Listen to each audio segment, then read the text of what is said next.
스가랴 10장을 읽었습니다. 다시 한번 정리를 하면 1장에서 9장까지가 스가랴서 일부라면 10장부터 14장까지는 스가랴 2부라고 할 수 있습니다. 1부와 2부는 시기적으로 200여 년의 차이가 납니다. 1부에 해당하는 1장부터 9장까지는 포로 귀환 이후에 이제 사명이 있잖아요. 본토를 귀환하여 하나님의 약속을 따라 돌아왔는데 재건의 사명을 가진 이들이 열심을 다하여 재건을 하려고 하는데 너무나도 힘들고 어려운 거죠. 자유를 얻었지만 그 자유를 마음껏 활용하여 무너진 성벽을 재건하고 성전을 재건하는 데 있어서 너무 많은 현실적인 어려움이 있었던 것입니다. 그래서 하나님께서 학개와 스가랴 선지자를 통하여 격려하죠. 위로합니다. 새 힘을 북돋워 줍니다. 그런데 스가랴서 이제 10장부터는 제2부에 해당하는 이 기간은 주전 한 400년 정도로 추정을 하고 있습니다만은 성전이 재건이 되고 모든 것이 회복된 줄 알았는데 여전히 현실은 그렇게 녹록지 않은 것입니다. 다 회복이 된 줄 알았는데 여전히 회복되지 않은 부분들이 얼마나 많은지, 그래서 오늘 10장 말씀을 이렇게 제목을 정해보았습니다. 회복을 약속하시다. 한번 따라하시죠. 회복을 약속하시다. 사람들이 원하는 것은 회복입니다. 그런데 그 회복을 위하여 열심히 노력을 하지만은 정작 회복이 되지 않은 것처럼 느껴질 때 또 다른 절망이 찾아옵니다. 그런데 하나님께서 회복을 약속해 주시고 회복에 대한 약속을 확증시켜 주시기 위한 여러 가지 사인들을 보여주는 거죠. 여러분, 신앙생활을 하면서 하나님이 보여주신 사인을 아는 것은 굉장히 중요합니다. 물론 그 사인을 보여달라고 해서 마치 하나님께서 이 길로 가라, 저 일을 해라, 이거는 안 된다, 그런 어떠한 신비롭고 특이한 음성과 같은 것을 말하는 것이 아니라 참 놀랍죠. 하나님께 가까이 가면 갈수록, 하나님의 사랑하는 마음이 더 크면 클수록 특별한 징조가 없어도 하나님의 사인을 느끼게 되는 거죠. 이게 신앙생활의 묘미입니다. 어떤 분들은 얘기를 하면 습관적으로 기도해 보겠습니다, 그런 분이 있어요. 저도 지난번에 어떤 얘기를 하다가 우리 젊은 분인데 무슨 얘기를 하다가 이것 좀 해보면 좋을 텐데 한번 생각해 보셔요 그랬더니 목사님 기도해 보겠대요. 제가 가만히 있다가 얘기를 했습니다. 이거는 기도해 볼 일이 아니라 생각하고 결정하면 되는 거라고. 밥을 먹을까 안 먹을까, 이 일을 할까 안 할까, 학교를 가야 되나 안 가야 되나, 기도할 일이 아니잖아요. 그냥 가는 거죠. 그냥 먹으면 되는 겁니다. 근데 우리는 어떤 사인과 징조를 얘기를 할 때 매사에 이 기도하겠습니다가 좋은 건데 실제로 그리고 기도를 하나? 안 해요. 그냥 말의 습관인 거죠. 기도해 보겠습니다. 내가 너 위해서 기도할게. 기도를 하나요? 안 해요. 습관이 되어버린 것뿐입니다. 근데 기도하는지를 어떻게 아냐면은 상호 간에 그런 것을 느끼게 됩니다. 이 사람이 나에게 당신을 위해서 기도합니다 라고 말하지 않는데도 이분이 나를 위하여 기도하고 염려한다는 것을 우리가 알게 되지요. 느끼게 되지요. 이게 바로 친밀한 관계라는 겁니다. 하나님과의 관계도 마찬가지입니다. 믿음의 길을 걸어간 신앙의 선배들을 보면은 하나님과의 그 관계가 너무나도 친밀하다 보니 그저 눈빛만 맞춰도 아는 것처럼 하나님의 마음을 느끼는, 이게 사인이라는 거죠. 회복을 약속하시다. 하나님께서 그 약속에 대한 사인을 오늘 10장 말씀을 통하여 보여주십니다. 오늘 말씀 이렇게 시작을 합니다. 세상이 혼란에 빠질수록 사람들은 거짓된 가르침에 쉽게 넘어간다라는 거죠. 거짓된 가르침에 쉽게 넘어가는 일들이 많을 때 우리는 다른 말로 사회가 정말 혼란스럽구나, 기준이 없구나, 무엇을 말해도 아무도 듣지 않는구나, 내 소리가 옳다라고 외치는 사람들만 있구나, 혼란한 사회를 대표하는 특징 아니겠습니까? 현대에도 마찬가지입니다. 이단 사이비가 왜 이렇게 득세를 할까요? 누가 봐도 저것은 거짓된 가르침이고 잘못된 길인데 그럼에도 불구하고 왜 그렇게 젊은 사람들이 그렇게 많이 모여들고 그 그릇된 가르침에 현혹될까요? 이해가 안 되잖아요. 이게 혼란한 사회라고 하는 하나의 대표적인 징조라고 할 수가 있습니다. 스가랴서 역시 이 스가랴서가 기록된 시대의 상황이 어떠한지를 10장 2절은 다음과 같이 말합니다. 우리 함께 2절 말씀 같이 읽겠습니다. 시작. 복술자는 진실하지 않은 것을 보고 거짓 꿈을 말한 즉 그 위로가 헛되므로. 여러분 여기 드라빔이라는 게 나오죠. 혹시 드라빔이라는 단어를 성경 어디에서 들어본 적 있으십니까? 야곱이가 라반 외삼촌 집에서 21년 동안 일을 하고 부를 축적을 했는데 아내도 둘을 얻게 되죠. 실제로 넷이지요. 그들의 시종까지 다. 아이들도 다 낳고요. 그런데 라반 외삼촌의 안색이 예전같지 않아서 이제는 떠날 때가 되었구나. 고향으로 돌아가자. 가족들을 챙겨서 처자들을 챙겨서 돌아가는데 야곱이 사랑했던 여인 중에 라헬, 레아의 동생인 라헬이 아버지 집에 있던 드라빔을 훔쳐서 가져오죠. 드라빔이라는 게 나옵니다. 이 드라빔은요, 가정의 신, 어떤 운명을 물어볼 때에 그들이 어떤 도구로, 영적인 대답을 얻기 위한 도구로 사용하는 것이 드라빔. 그래서 가신, 가정의 신이라고 말하기도 하는 겁니다. 스가랴 시대에도 드라빔들이 헛하는 것을 말하는데도 불구하고 사람들이 그 말에 위로를 받으려고 한다는 겁니다. 복술자, 점을 치는 자들이 진실하지 않은 것을 보고 거짓 꿈을 말하는데도 사람들이 거기서 위로를 받으려고 갔다가 정작 위로를 받지 못한다.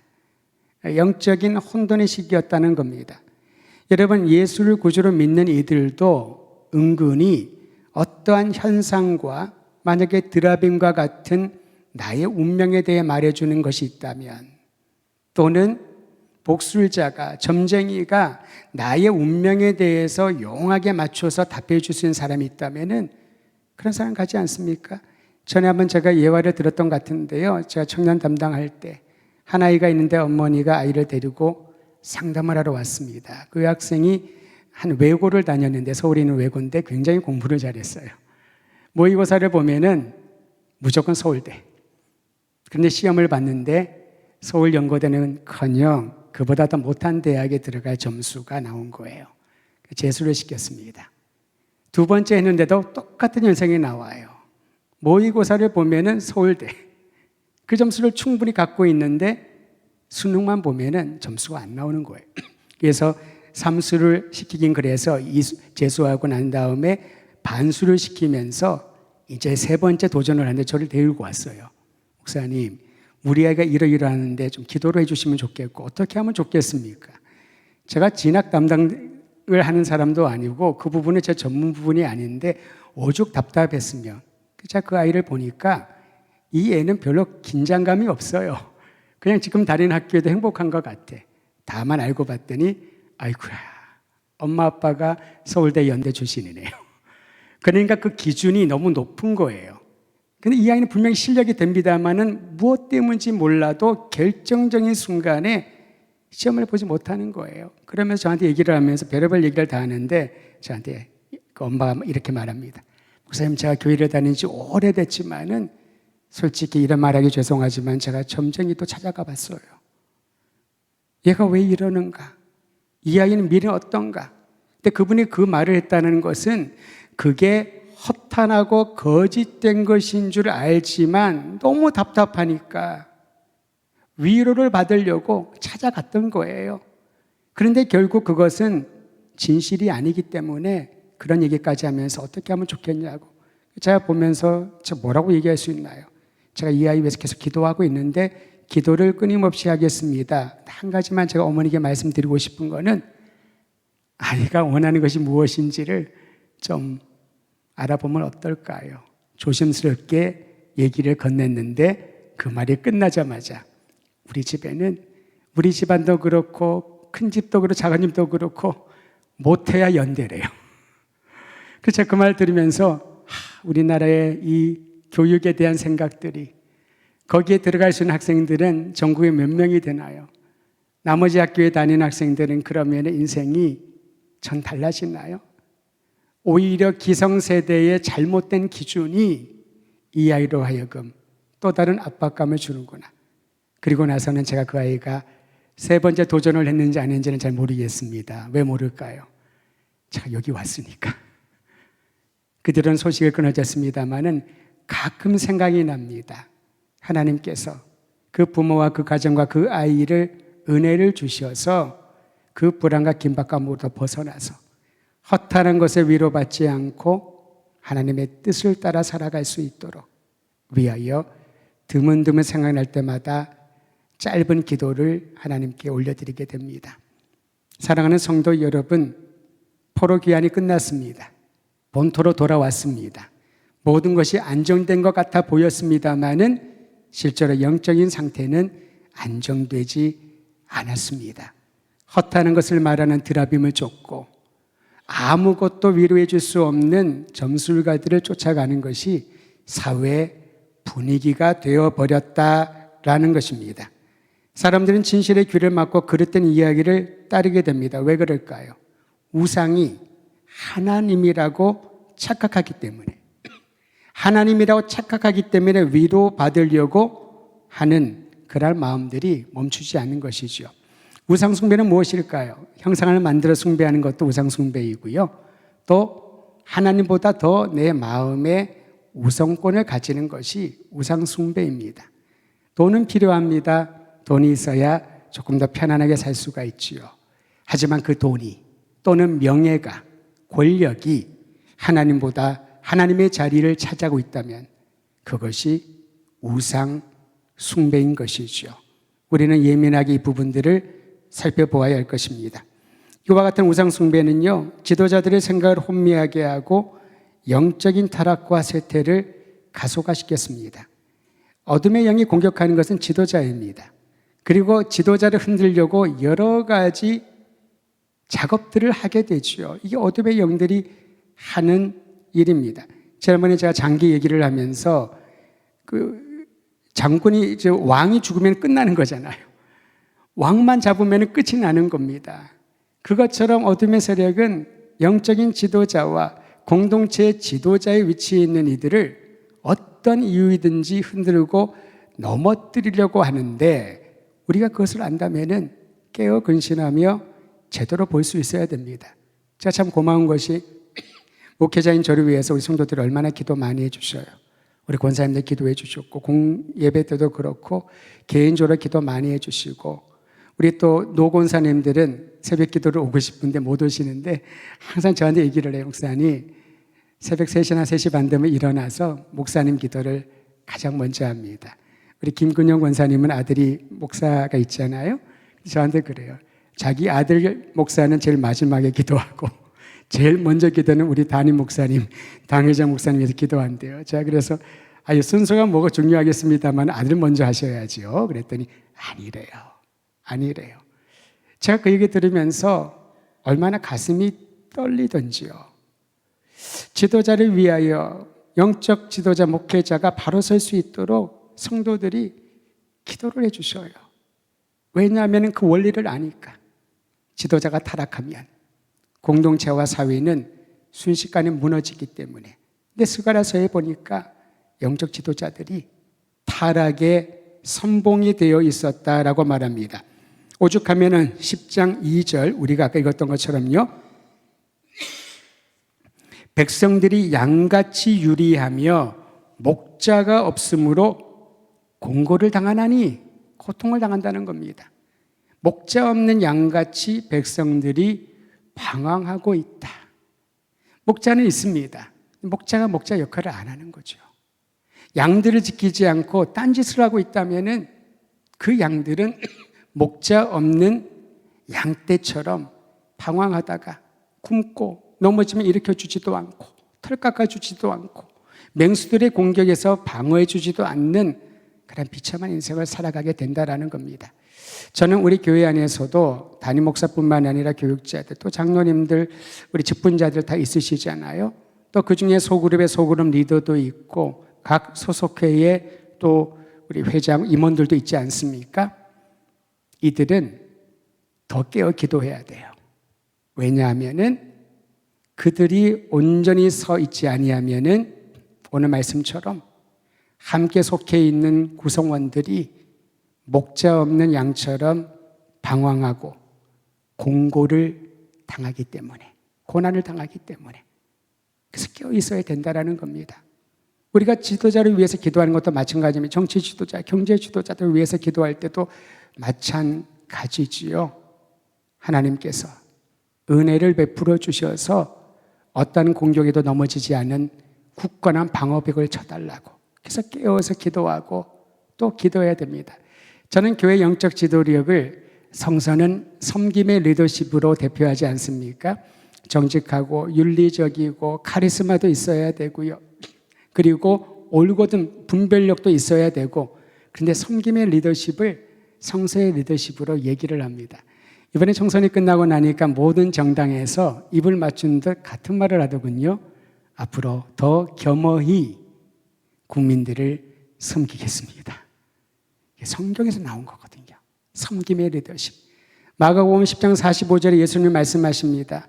인자는 섬김을 받으러 온 것이 아니라 섬기러 왔고 많은 사람들을 살리기 위하여 대속물로 내 목숨을 주기 위하여 이 땅에 왔노라. 즉 주님의 제자라면 우리에게 섬김의 도를 보여주신 예수님처럼 섬김의 길을 가야 된다는 겁니다. 섬김은 무엇입니까? 목소리를 낮추는 겁니다. 잠잠한 거죠. 다른 사람의 말에 귀를 기울이는 겁니다. 그리고 그들을 보호하고 일으켜주고 격려하고 세워주는 것. 예수님께서 제자들을 보면 사실 얼마나 답답하셨을까요? 12병을 보면서 저 같으면 한숨을 하면 10,000번을 쉬었을 것 같아요. 그런데 예수님은 단 한 번도 한숨을 쉬셨다. 후회를 하셨다. 내가 왜 쟤를 뽑았지? 그런 말이 있지 않습니다. 왜냐하면 사람의 성정을 다 아시기 때문에. 다 연약하니까. 다 연약하지만은 이제 섬김의 도를 보여주신 예수님을 따라가기만 하면, 성령님이 임하시기만 하면 그 사람의 생각과 언어와 행동이 바뀌는 것을 아시기에 예수님께서는 제자들을 선출하시고 난 이후에 후회했다라는 말을 또는 그러한 기미를 전혀 보이지 않으셨던 것입니다. 가령 우리가 어떤 일을 선택하고 후회할 때가 있지요. 그때마다 예수님을 생각하기를 바랍니다. 해 아래는 새 것이 없고 다만 그리스도 예수 안에 있는 자들에게, 성령님의 은혜를 경험한 자들에게만 새로운 일이 일어날 줄 믿으시기를 바랍니다. 그 마음으로 가는 겁니다. 이처럼 영적으로 둔감한 목자들 때문에 백성들은 멸망의 길로 치닫게 되었을 때 하나님께서는 이들을 회복시키기 위하여 약속의 말씀을 전하십니다. 먼저 여러분, 첫 번째 약속은 3절에 기록되어 있습니다. 우리 3절 말씀 같이 읽도록 하지요. 시작. 내가 목자들에게 순염소들을 벌하리라. 만군의 여호와가 그 무리 곧 유다 족속을 돌보아 그들을 전쟁의 준모와 같게 하리니. 그래 쭉 나오죠. 하나님께서는 타락하고 백성들을 공고하게 만드는 모든 거짓되고 잘못된 지도력을 심판하시고요. 그 다음을 보세요. 유다 족속, 만군의 여호와가 그 무리 곧 유다 족속을 돌보아 주신다. 하나님의 돌보아 주시면 두 가지 목적이 있습니다. 첫째는 보호하시는 거죠. 상하지 않도록, 해를 입지 않도록 보호하시는 게 돌봄이고요. 두 번째는 그들을 강인한 사람으로 훈육하시고 자라나게 하십니다. 어떻게 자라나게 하시나요? 그들을 전쟁의 준마와 같게 하고 4절 모퉁이 돌이 그에게서, 말뚝이 그에게서, 싸우는 활이 그에게서, 권세 잡은 자가 다 일제히 그에게서 나오게 하리라. 여러분, 이게 무엇을 말할까요? 전쟁의 준마, 모퉁이 돌, 말뚝, 싸우는 활, 권세 잡은 자, 견고한 용사로 하나님께서 돌보아 주시며 그들을 자라게 하신다라는 것입니다. 견고한 지도력을 묘사하는 겁니다.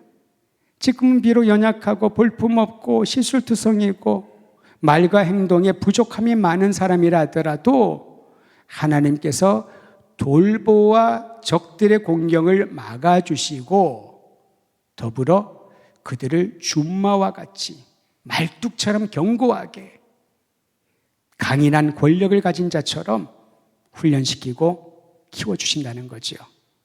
여러분, 우리가 살아가면서도 어떤 분이 내가 너 키워줄게. 저 안에는 2번 있었습니다. 키워줄게. 나랑 평생 같이 가자. 너무 좋잖아요. 키워준다는데. 평생 같이 가자는데. 이만큼 좋은 약속이 어디 있겠습니까? 그런데 사람은 항상 시시때때로 달라지고 나도 달라지고 상대도 달라지기 때문에 그 말은 믿을 게 못 됩니다마는 하나님께서 약속하십니다. 내가 너를 전쟁의 준마로 키워줄게. 모퉁이 돌처럼 말뚝처럼 권력이 있는 자처럼 권세 있는 자로 내가 키워줄게. 이것이 우리를 돌보시는 하나님의 약속인 줄 믿으시기를 바랍니다. 성장은 즐거운 것입니다. 나이가 들어도 무엇인가 배우고 변화가 있다면 즐거운 것이지요. 그런데 우리는 잘 배우려고 하지 않습니다.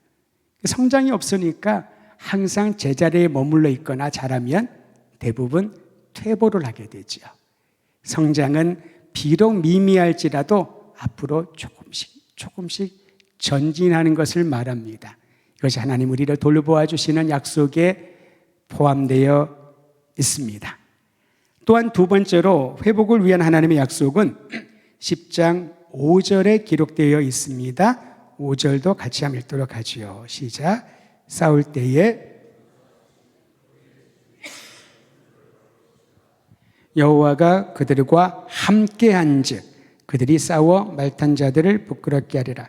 아까 2절에 유다 족속을 돌보아에 크게 여러분 밑줄이나 하이라이팅을 해주시고 5절에 회복을 위한 하나님의 약속은 함께한즉입니다. 거기에 밑줄을 긋거나 하이라이팅을 해주시면 좋겠습니다. 하나님이 함께한다는 이 말은 모든 위기를 극복하게 도와주겠다. 전쟁에서 승리하게 해주겠다. 이런 보증을 해주시는 거죠. 사실 이스라엘 백성들이 출애굽을 하고 난 다음에 잠깐은 행복했지요. 야, 이제 애굽에서 나가는구나. 신난다. 좋다. 그런데 조금 가다 보니까 아이고 앞에 홍해가 가로막혀 있네요. 어떻게 건너지? 200만 명이 넘는 사람들이 어떻게 이걸 건너가지? 배를 만들 수도 없고 뗏목을 만들기는 나무가 없고 언제 건너가지? 그런데 뒤에서 마음이 바뀐 바로가 정의의 군사들을 보내서 이스라엘 백성들을 되찾아오려고 덤벼듭니다. 얼마나 두려웠을까요? 진퇴양난의 바로 이것을 말하죠. 뒤에서는 노예로 잡아가려고 하는 바로의 군사들이 바로의 채찍을 치면서 덤벼들고 앞에는 홍해가 있을 때 그들은 두려워 벌벌 떨고 있을 때 하나님께서 모세에게 말씀하십니다. 하나님의 말씀을 모세가 대신 전합니다. 출애굽기 14장 14절 13절과 14절 기록하기를 모세가 백성에게 이르되 너희는 두려워하지 말고 가만히 서서 여호와께서 오늘 너희를 위하여 행하시는 구원을 보라. 너희가 오늘 본 애굽 사람을 영원히 다시 보지 아니하리라. 여호와께서 너희를 위하여 싸우시리니 너희는 가만히 있을지어다. 가만히 있으래요. 두려워하지도 말고 불안해하지도 말고 초삭거리지도 말고 내빼지도 말고 가만히 있어라. 서서 여호와께서 어떻게 너희를 구원하시는지를 보라. 여호와께서 너희를 대신하여 싸우시리라. 하나님이 함께 있다는 것은 우리의 난관을 대신 뚫어주신다는 겁니다. 영적 전투에서 하나님이 우리를 대신하여 싸워주신다는 거죠. 여러분 싸움을 잘한다 한들 1대 100으로 싸우면은 얻어 터져서 죽습니다. 잘못하면 맞아서 1대 1을 이길 수는 있겠지요. 1대 2까지는 모르겠습니다만 어떤 분들은 나는 1대 7로 이겨본 적이 있어. 반은 좀 과장이 아닐까 싶습니다. 사람들이 많으면은 힘도 딸리고 싸움에서 이길 수가 없어요. 그런데 하나님이 약속하셨습니다. 내가 너희를 위하여 대신 싸워주리라. 이 말씀은 계속 반복됩니다. 여호수아가 이제 가나안 땅에 들어갈 때에 12지파 부족들에게 최고 책임자들을 모아놓고 이렇게 말합니다. 여호수아서 1장 11절 제가 읽어드리죠. 진중에 두루 다니며 그 백성에게 명령하여 이르기를 양식을 준비하라. 사흘 안에 너희가 이 요단을 건너 너희의 하나님 여호와께서 너희에게 주사 차지하는 땅을 차지하기 위하여 들어갈 것임이니라. 하나님이 다 약속해 놓으셨으니 들어갈 것이니 너희는 양식을 챙기고 준비만 하고 있어라. 같은 맥락인 거죠. 두려워할 때, 불안해 있을 때 무엇을 먹을까? 어떻게 살까? 어떻게 이 위기를 극복할까? 두려움 가운데 있을 때 하나님이 내가 너희를 위하여 대신 싸워주리니 너희를 위하여 길을 열어주리니 서서 가만히 보아라. 양식을 준비하고 건너갈 차비를 챙겨라 라고 말씀하시는 겁니다. 이게 바로 우리와 함께 하시는 하나님의 임재를 경험하는 거죠.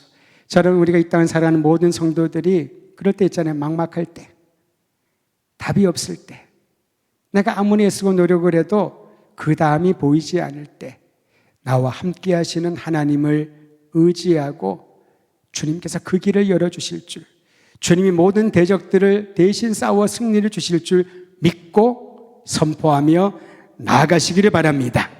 이제 하나님께서 유다 백성들에게 이와 같은 약속을 주시면서 구원을 확증해 주십니다. 하나님을 구원하겠다는 그 동기는 그들을 긍휼히 여기시기 때문에 하나님은 그의 백성을 결코 외면하거나 버리지 않으셨다라고 말합니다. 6절 말씀 제가 한번 읽어드리지요. 유다 족속을 경고하게 하여 요셉 족속을 구원할지라 내가 그들을 긍휼히 여김으로 그들이 돌아오게 하리니 그들은 내가 내버린 일이 없었음 같이 되리라. 나는 그들의 하나님 여호와라. 내가 그들에게 들으리라. 하나님은 나의 하나님, 여러분의 하나님, 우리의 하나님, 단 한 번도 우리를 내버리거나 잊은 적이 없다라고 말씀하고 있지 않습니까? 그러므로 성도 여러분, 다시 한번 믿음과 용기를 가지고 우리의 주 하나님을 바라보시기를 바랍니다. 특히 구원의 약속은요, 실제 생활 전반에 기쁨과 즐거움으로 경험되어집니다. 우리 함께 10장 7절 큰 소리를 읽습니다. 시작. 에브라임이 용사 같아서 포도주를 마심같이 마음이 즐거울 것이요 그들의 자손은 보고 기뻐하며 여호와로 말미암아 마음에 즐거워하리라. 이 말씀이 우리 모두의 삶에 적용되기를 주의 이름으로 축원드립니다. 이 7장을 읽다 보면요, 하박국 선지자의 그 찬양이 기억나지 않습니까? 하박국 3장 17절 18절 비록 무화과 나무가 무성하지 못하며 포도나무에 열매가 없으며 감람나무에 소출이 없으며 밭에 먹을 것이 없으며 우리의 양이 없으며 외양간에 소가 없을지라도, 없어도 다 없어요. 근데 뭐라고 고백합니까? 나는 여호와로 말미암아 즐거워하며 나의 구원의 하나님으로 말미암아 기뻐하리로다. 무화과 나무 잎이 마르고, 얼마나 복음성을 많이 불렀어요. 그때는 손뼉치며 율동하면서 하다가 그리고 현실로 돌아가면 왜 이게 없지? 왜 아무것도 없지? 하나님도 너무하시지? 왜 나에게는 고통을 주시나? 그런 한탄으로 인생을 보낸다면은 그것은 진정한 신앙이라고 보기 어려울 것입니다. 하박국 3장 17절 18절 말씀과 더불어 스가랴 10장 7절에 있는 말씀이 우리의 마음 깊은 곳에서 울려나와서 이 질문에 답변할 수 있기 바랍니다. 환난과 역경이 닥칠 때마다 하나님만 찾을 수 있을까? 최악의 상황 가운데서 하나님 한 분만으로 만족하며 즐거워할 수 있을까? 이 질문에 그렇습니다. 주님, 제가 주님 한 분만으로 만족합니다. 주님 한 분만으로 즐거워합니다. 비록 하박국이 말했던 상황이 나에게 닥친다 하더라도, 슬픔과 눈물과 고통이 내 인생을 가득 채운다 하더라도 나는 나의 구원자, 나의 아버지 하나님 한 분만으로 인하여 기뻐하며 감사하겠습니다. 이 고백이 저와 여러분의 우리 모두의 고백이 되기를 주의 이름으로 축원드립니다.